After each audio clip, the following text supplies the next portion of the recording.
السلام علیکم، آپ دیکھ رہے ہیں تھرڈ امپائر۔ عمران خان سے آج ان کی 2 بہنوں کی ملاقات ہوئی اور اس کے بعد علیمہ خان صاحبہ نے گفتگو کرتے ہوئے یہ بتایا کہ عمران خان نے 10 محرم الحرام کے بعد تحریک چلانے کے لیے پارٹی کو ہدایات دے دی ہیں، کچھ دیگر ہدایات بھی دی گئی ہیں جو سلمان اکرم راجہ تک کنوے کر دی گئی ہیں۔ اس کے ساتھ ساتھ جو ایک چیز نوٹس کرنے میں آئی وہ یہ کہ علیمہ خان صاحبہ کا لہجہ آج بھی کچھ بے بسی والا ہی تھا۔ ویسے بے بسی کس پہ آپ کو نظر آئی آپ کے خیال میں؟ ایک تو ہے کہ مطلب وہ کہہ رہی ہیں کہ یہاں پہ ظلم جبر فستائیت ماشاء اللہ لگا ہوا ہے، لیکن دوسرے طرف انہوں نے ساتھ یہ بھی تو بات کی ہے کہ علی امین گنڈا پور صاحب نے کہا تھا کہ MP لے کے آؤں گا، تو شاید اسی میں وہ بے بسی کا اظہار کر رہے ہیں کہ کوئی آ نہیں رہا کہنے کے باوجود۔ تحریک کی جب ہم بات کرتے ہیں تو تحریک تو پہلے بھی 1 دفعہ 2 دفعہ 3 دفعہ چلا چکی ہے نا، پاکستان تحریک انصاف فائنل کال تک آ چکی ہے۔ فائنل کال کے بعد ہوا کیا؟ 26 نومبر ہو گیا، پھر اس کے بعد اب 10ویں محرم کا ویسے آپ نے جو حوالہ دیا ہے، مطلب حوالے سے مراد ہے کہ انہوں نے ڈیٹ دی ہے، لیکن جب حوالہ ہمارے ذہن میں آتا ہے تو وہ بھی ایک اللہ تعالیٰ رحم کرے، وہ ظلم اور بالکل بے بس کے درمیان کی ایک صورتحال ہے نا جس کی طرف وہ آتا کرتا ہے۔ لیکن امپورٹنٹ اس کے اندر یہ بھی ہے کہ پنجاب میں جو اس وقت انکارسریٹڈ ہیں پاکستان تحریک انصاف کے رہنما، جو کہ 9 مئی کے کیسز میں جن کو اب تک ضمانت نہیں ملی اور ابھی تک ٹرائل بھی پراپر سٹارٹ نہیں ہوا، انہوں نے ایک بڑا امپورٹنٹ خط لکھا ہے اور وہ تقریباً سبھی سگنیٹری ہیں اس کے اندر۔ انہوں نے تحریک سے مختلف مشورہ دیا، مجھے لگتا ہے مذاکرات کا، اور وہ بھی سیاسی جماعتوں کے ساتھ۔ حبیب صاحب، یہ اس سے مختلف ہے جو عمران خان صاحب کا پلان ہے تحریک والا اور ایگریشن والا یا پھر ایجیٹیشن والا، یہ اس سے مختلف چیز نظر آ رہی ہے۔ اور اس کے اندر صرف بات چیت نہیں ہے، اسٹیبلشمنٹ سے علاوہ انہوں نے کہا ہے کہ بات کریں آپ پہلے سیاستدانوں سے، سیاسی فورسز سے، اور جو یہ کریں اسے متون نہ کریں، یہ ان کا مشورہ ہے۔ ایک تو یہ ہے کہ یہ جو تحریک ہو یا مذاکرات ہوں، دراصل دونوں چیزیں ہی اپنی سیاست کو آگے بڑھانے کے لیے ہوتی ہیں۔ تحریک ایک طریقہ ہوتا ہے، مذاکرات دوسرا طریقہ ہوتا ہے، تو ان دونوں کے درمیان ایسا نہیں ہے کہ بہت بڑا فرق ہے۔ اب مسئلہ یہ ہے کہ تحریک چلے گی تو مذاکرات ہوں گے۔ اگر آپ اس موقع پہ مذاکرات کی آفر کریں گے یا اس موقع پر مذاکرات کریں گے تو دراصل وہ بے نتیجہ بھی ہوں گے اور اس کے ساتھ وہ پارٹی کے لیے یا کسی بھی پولیٹیکل پارٹی کے لیے امبیرسمنٹ کا باعث بنے، کمزوری ثابت ہوگی، کمزوری سے ثابت ہوتی ہے۔ تو جب بھی آپ نے یہ طریقہ بالکل مذاکرات والا درست ہے، اور انہوں نے بالکل درست کہا ہے کہ انہیں بھی ساتھ میں لایا جائے۔ شاہ محمود قریشی صاحب بھی ہیں، محمود الرشید صاحب بھی ہیں، یاسمین راشد صاحب ہیں، جناب اعجاز چودھری صاحب ہیں، عمر سرفراز چیمہ ہیں، ان سب کی رائے بھی اس میں شامل ہونی چاہیے۔ اب یہاں سے سوال یہ اٹھتا ہے کہ مذاکرات کن سیاسی جماعتوں سے ہوں گے؟ سوال تو یہ ہے نا، حکومت میں جو مذاکرات ہے اگر آپ کر بھی لیں تو ان کا فائدہ کیا ہوگا؟ یہ دیکھیں نا، یہ میں ورڈز ان کے ایز اٹ از پڑھ دیتا ہوں۔ انہوں نے کہا کہ مذاکرات کا آغاز کرنے پر کسی فریق کو متون کرنا اس سارے عمل کو سیبوٹاج کرنے کے مترادف ہے اور اس کی ساری ذمہ داری حکومت پر عائد ہوگی۔ میننگ دیر بائی یہ شاہ محمود قریشی صاحب، اعجاز چودھری صاحب، چیمہ صاحب، یہ سب حکومت مذاکرات کی آفر کرتی ہے تو وہ ایک بات ہوگی، اور اگر دوسری طرف سے مذاکرات کی اگر PTI کی طرف سے آفر جاتی ہے تو وہ دوسری بات ہوگی۔ ان دونوں میں فرق ہوتا ہے۔ تو اس لیے اہم بات یہ ہے کہ پہلے تو آپ دونوں چیزیں چلائیں نا۔ تحریک کا پولیٹیکلی اسپیکنگ، جب تحریک کا اعلان کر دیا ہے، ابھی اعلان نہیں کیا، یعنی ابھی کہا ہے کہ محرم کے بعد اعلان تو وہ ہوگا کہ تاریخ جب دے دی جائے، تو ابھی تو تاریخ کا اعلان ہونا باقی ہے۔ اب یہاں سے مذاکرات کی صورت نکل سکتی ہے تو مذاکرات کیے جا سکتے ہیں۔ اب یہاں سے اگلا سوال ہے کہ مذاکرات پھر کہاں، کون سی مذاکرات میں ڈسکشن کیا ہوگی؟ نہیں ابھی سب سوال یہ ہے کہ کیا مذاکرات کوئی کرنا چاہتا بھی ہے، کیونکہ سسٹم تو بہت طاقتور ہو چکا ہے۔ مذاکرات تو تب ہونا کہ ہاں سسٹم میں بھی کوئی گنجائش ہو، گنجائش نہیں ہے، سسٹم نے سب کچھ حاصل کر لیا ہے، سسٹم کے پاس تو سب کچھ ہے۔ اب 27ویں ترمیم بھی کرنے جا رہا ہے، سوائے لیجیٹیمیسی کے سب کچھ، ہاں سب کچھ ہے ویسے تو۔ اب سسٹم کے پاس اتنا کچھ ہے، اس سے زیادہ طاقت کا آپ تصور نہیں کر سکتے جتنا اس وقت یہ طاقتور نظام ہو چکا ہے۔ اس سے آپ اس پاکستان جیسے ملک میں زیادہ طاقت کا تصور ہی نہیں، ممکن ہی نہیں۔ سر دیکھیں، میں آپ سے جو سی عرض کروں، میں ویسے آپ کو ایک ریفرنس پوائنٹ کے طور پہ بات کر رہا ہوں۔ ڈونلڈ ٹرمپ کی کل میں دیکھ رہا تھا، وہ مہدی حسن جو پہلے وہ MSNBC پہ ہوتے تھے، اب وہ زٹیو پہ اپنا کرتے ہیں، تو وہ بھی ہماری طرح ہی، وہ بھی ہماری طرح ہی ہیں، انہوں نے اپنا چینل بنا لیا جی زٹیو جو ہے۔ اینی ویز وہ ڈونلڈ ٹرمپ کے حوالے سے اور امریکہ کے حالات کے حوالے سے کہ وہاں پہ اتھارٹیرین پلے بک کے انڈر جو ہے نا اس وقت معاملات چل رہے ہیں, جو ہمیں اندازہ نہیں یہاں پہ, کیونکہ ہم اس کو اس طرح سے یہاں پہ لوگ کور نہیں کرتے. حالات امریکہ میں بھی اس وقت ایسے اتھارٹیرین چل رہے ہیں کہ اللہ کی پناہ ہے. آئس جس طرح سے وہاں پہ لوگوں پہ وہ امیگریشن اور کسٹم انفورسمنٹ جڑی ہوئی ہے, وہ اینڈ ہوا پڑا ہے. لیکن خیر وہ الفاظ اس کے یہ تھے, اس نے کہا کہ لیکن وہاں پہ زہران ممدانی الیکشن بھی لڑ رہا ہے نیو یارک کے میئر کا, اور ڈونلڈ ٹرمپ صاحب اس کے کھل کے مخالفت کر رہے ہیں, لیکن وہ ڈٹا ہوا ہے. At the very same time اس کی اپنی پارٹی ڈیموکریٹس بھی اس کی مخالفت کر رہے ہیں. ڈیموکریٹس بھی اس کی مخالفت. دیکھیے لیکن the word was, sir, آپ میں اس میں صرف ورڈ آپ کو اس کے مہدی حسن کے میرے ذہن میں آ گئے. وہ یہ کہہ رہا تھا کہ whenever you think that it cannot get more worse than that, it can always get more worse. And same is the case with Pakistan. یہ آپ کو لگ رہا ہے کہ اس سے برا اگر آپ دیکھیے ہو سکتا ہے, نہیں اس سے برا نہیں, میں کہہ رہا ہوں اتنی طاقت, برا تو بہت کچھ ہو سکتا ہے. سر یہ لازم اتنی طاقت جو ہے وہ سسٹم کو کبھی بھی میسر نہیں رہی. تو لہٰذا اس لیے یہ کہنا کہ یہ سسٹم جلدی سے بچ کر جائے گا یا کہیں مذاکرات کا راستہ ڈھونڈے گا, بالکل نہیں, ایسا نہیں ہے. اس لیے یہ جو جیل میں بیٹھے ہوئے لوگ ہیں, انہوں نے جو کہا ہے وہ ریالٹی تو یہی ہے کہ الٹیمیٹلی سیاسی مذاکرات سے بات کہا. ویسے انہوں نے مقتدرہ کے ساتھ مذاکرات کا بھی ہے, لیکن وہ زیب داستان. لیکن حبیب صاحب شاید جیل میں بیٹھے جو رہنما ہیں ان تک اس طرح سے انفارمیشن بھی نہیں پہنچ ہی جاتی ہے. لیکن مجھے ایسا لگ رہا ہے کہ شاید گراؤنڈ ریالٹیز کو وہ اس طرح سے نہیں جان. دیکھیے اس میں شاہ محمود قریشی ہیں, جتنے بھی لوگ, عمر سرفراز چیمہ, یہ سب لوگ پاکستان کی سیاست کو بڑی اچھی طرح سمجھتے ہیں. نہیں, وہ ابھی تک گمان اچھا رکھے ہوئے ہیں. انہوں نے پاکستان کی سیاست ساری بھگتی ہوئی ہے, لیکن پاکستانی سیاست اب پہلے والی نہیں رہی نا. سب چیزیں بہت چینج ہو چکی ہیں. انہیں بھی اس بات, قریشی صاحب نے بہت کچھ دیکھا ہوا ہے. قریشی صاحب نے سب کچھ دیکھا ہوا ہے. This letter has been written by Shah Mahmood Qureshi صاحب نا, تو مجھے تو اس میں یہ نظر آتا ہے کہ چونکہ آئی ایس پی آر نے کہہ بھی دیا نا پچھلے دنوں کے مذاکرات میں ہمیں نہ الجھائیں, آپ سب سیاسی جماعتوں سے بات کریں, یہ ان کے پاس انفارمیشن پہنچتی ہے. کیونکہ جب وہ پہلے ہاسپٹل میں تھے, اس کے بعد جو پیشیاں ہوتی ہیں وہاں پہ جو رپورٹرز جاتے ہیں وہ بتاتے ہیں, ہم کو سب کچھ پتہ ہے. ویسے جتنے خوش خط یہ لکھا ہوا ہے, ایسا لگ رہا ہے کہ قریشی صاحب کی جتنے خوش الحان ہوئے ہیں ویسے یاسمین راشد صاحبہ کی لکھائی مجھے لگتی ہے, کیونکہ عام طور پر اس طرح کے پیپر سر مجھے ایک بڑی بہت ہی دکھ کی چیز ہے یاسمین راشد صاحبہ کے حوالے سے. وہ ہمارے کولیگ ہے شاکر اوان, انہوں نے رپورٹ کیا ہے. انہوں نے کہا کہ میں عدالت میں پیشی پہ گیا تو یاسمین راشد صاحبہ کی طبیعت بہت خراب تھی اور بڑی مایوس نڈھال نظر آ رہی تھی. تو میں نے ان سے پوچھا کہ کیا معاملہ ہے, تو انہوں نے کہا کہ 11 گھنٹے بجلی بند رہی ہے میری, اور مجھے پچھلی رات آکسیجن نہیں فراہم کی گئی, اور اس کی وجہ سے میری طبیعت بہت, اور اس حبس کے موسم میں اگر بجلی بند ہو. اور عمر سرفراز چیمہ صاحب کی جو حالت ہے, جو ان کی سرجری ہوئی ہے اور اس کے بعد ایک اور سرجری بھی ان کی ہونا باقی ہے, 1-2 اور ہونا باقی ہیں. شاہ محمود قریشی صاحب ابھی اسپتال سے باہر آئے ہیں. اور پھر یاد رکھیں یہ جو افتخار جٹ کے کیا نام تھا وہ جو پی ٹی آئی کا لڑکا, اور اس کے علاوہ 5 اور جو ہیں ان کے ساتھ جو معاملات وہ افتخار جٹ کے بارے میں ایک آج رپورٹرز نے رپورٹ کی ہوئی تھی چیز حبیب صاحب, کہ وہ عدالت میں پیشی کا معاملہ تھا تو جج صاحب نے کہا کہ انہیں پیش کرے. بتایا گیا کہ وہ بہت علیل ہیں, نہیں اٹھ سکتے بستر سے, لیکن جج صاحب نے اصرار کیا کہ نہیں, وہ جب تک پیش نہیں ہوں گے تب تک ان کا معاملہ حل نہیں ہوگا. اور پھر اسی حالت میں وہ بیچارے وہاں پیش ہوئے اور 4 گھنٹے تک جج صاحب کا انتظار کرتے رہے.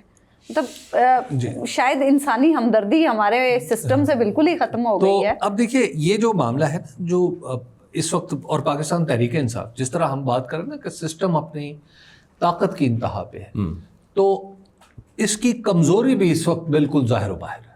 اس سے زیادہ کمزور پولیٹیکل پارٹی جو ہے وہ میں نے نہیں دیکھی اس وقت جو پی ٹی آئی کے ساتھ جو کچھ ہو رہا ہے, ٹھیک ہے نا, جتنا اس کو بالکل نچلی ترین سطح پہ اس کو دھکیل دیا گیا. لیکن یہیں سے راستہ نکالنا لیڈرشپ ہے. اس کی وجہ ایک تو یہ ہے کہ پاکستان کے عوام اب بھی عمران خان سے جڑے ہوئے ہیں. پاکستان کے عوام کو یہ پتہ ہے کہ جو عمران خان کہہ رہے ہیں بات وہی ٹھیک ہے. الیکشن کے حوالے سے وہ بالکل واضح ہیں. اچھا اب یہاں سے دیکھیے, اگر تو عوامی طاقت کی بات کی جائے تو وہ آج بھی تحریک انصاف کے ساتھ ہے. اب یہاں سے سسٹم نے کیا ریکنسائل کرنا ہے, تو حبیب صاحب یہ کیا آپ مجھے ایک بات بتائیں نا, طاقت کی بات ہے, وہ عوام ان کے ساتھ ہے, پی ٹی آئی کے ساتھ ہے, ٹھیک ہو گیا. مجھے علیمہ خان صاحبہ کے شکوے کا جواب دیتے ہیں, یہ پی ٹی آئی کے جو ایم پی ہیں وہ عوام کے ہی نمائندے ہیں نا, وہ کیوں نہیں جاتے ادھر؟